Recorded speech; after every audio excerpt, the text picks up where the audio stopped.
와, 2500년 전에 나온 아주 오래된 조언이 지금 우리가 하는 가장 깊은 고민을 해결해 줄 수 있을까요?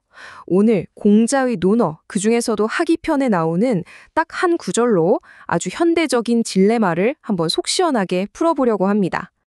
바로 이 질문이죠. 우리 정말 지겹도록 들어봤지만 여전히 답 찾기 어려운 문제잖아요. 부모님이 닦아놓은 그 안정적인 길이냐, 아니면 내가 가고 싶은 불확실한 길이냐, 그 사이에서 우린 끊임없이 갈등하죠.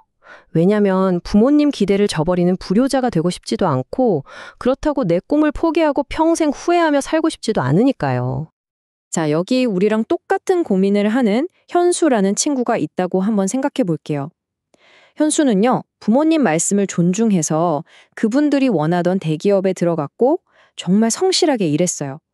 근데 이상하게도 시간이 흐를수록 마음 한구석이 텅 비어가는 거예요.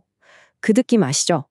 마치 내 인생이라는 차의 운전대를 다른 사람한테 맡기고 나는 그냥 조수석에 앉아 있는 것 같은 그런 기분이요. 그래서 현수 마음속에서는 매일 전쟁이 벌어집니다. 바로 나의 길과 아버지의 길 사이에서 벌어지는 보이지 않는 싸움이죠. 물려받은 유산을 존중하는 것, 그리고 나 자신만의 정체성을 세우는 것, 이 아주 오래된 싸움의 해답은 과연 어디에 있을까요?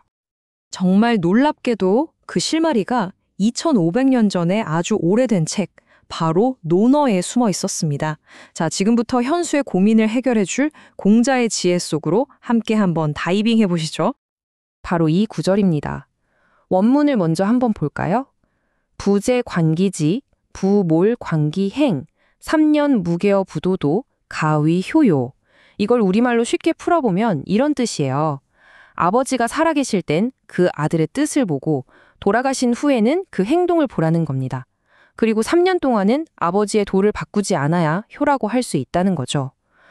솔직히 딱 들으면 좀 고리타분하게 들릴 수도 있겠죠?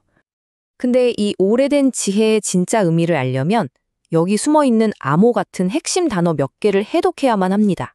지금부터 그 비밀을 하나씩 풀어보겠습니다. 첫 번째 암호는 바로 지입니다. 한자를 보면 마음 심자 위에 선비사자가 있죠.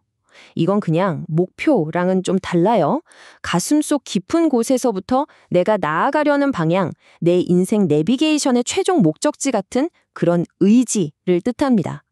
공자는 아버지가 살아계실 때 자식의 바로 이 뜻을 봐야 한다고 말한 거예요. 두 번째는 행, 바로 행동입니다. 마음에 품은 그 뜻이 과연 진짜인지는 결국 행동으로 드러나게 돼 있잖아요. 아버지가 돌아가신 뒤에는 그 사람의 행동을 보면 아, 저 사람이 어떤 뜻을 품고 살아가는 사람이구나, 이걸 알 수 있다는 아주 날카로운 통찰인 거죠. 자, 이제 가장 중요한 마지막 암호, 도입니다. 이게 진짜 핵심이에요. 여기서 말하는 도는 아버지가 다녔던 회사나 직업 같은 겉모습, 즉 무엇을 말하는 게 아니에요. 아버지가 평생을 통해서 지켜온 삶의 원칙과 철학, 그 외를 의미하는 겁니다.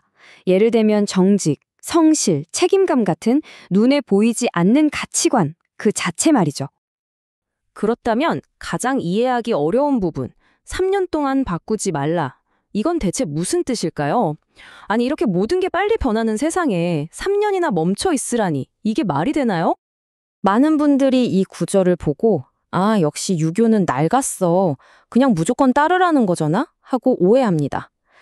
변화와 혁신이 생존의 조건이 된 이 시대에 이건 그냥 시대에 뒤떨어진 강요처럼 들릴 수밖에 없죠. 근데 정말 그게 전부일까요? 바로 이 슬라이드가 그 오해를 완전히 뒤집어 줍니다. 3년이라는 시간은요, 맹목적인 복종의 시간이 아니라 아주 영리한 전력적 학습의 기간인 거예요.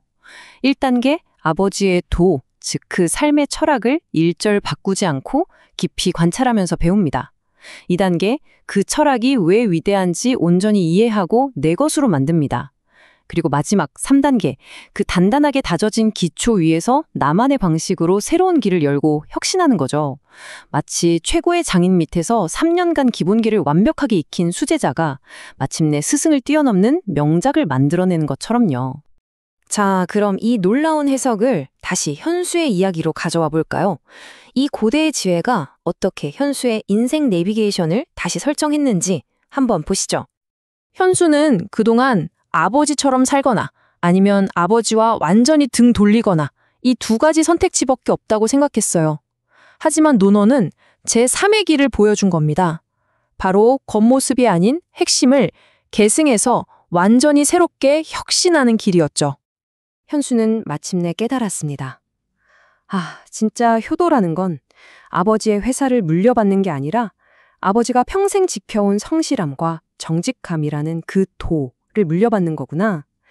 그리고 그는 그 위대한 유산을 자신이 정말로 열정을 느끼는 IT 스타트업이라는 새로운 분야에 자신만의 방식으로 적용하기 시작했습니다.